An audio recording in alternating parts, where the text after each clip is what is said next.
And although I'll never be able to hit it as high as she sings it, or sang it, but still, it's a beautiful song. And it's a medley of 2 songs that she used to do, which is pretty brilliant, if you ask me. It talks about the Lehua blossoms, and this song was composed by Kuana Torres Kahele in collaboration with Milia, 2 of Hawaii's most prolific composers. They wrote some of Hawaii's most amazing songs. And Aunty Genoa did an amazing job on it. It's a Milia song that speaks of how the Lehua blossoms are caressed ever so gently by the misty rains that fall. And in Hawaii, if you ever have time to pause, especially on this island, because this kind of rains, you guys get this kind of over here too. So if you ever have a moment, it's not even Lehua, it would be something else.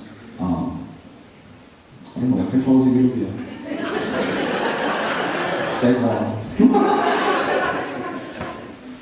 But it's growing up on Hawaii Island, we see this kind of stuff and we watch the mist as it falls. It's like a blanket on a Lehua blossom.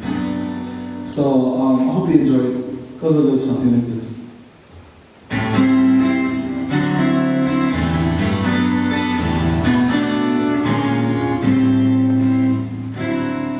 Misty.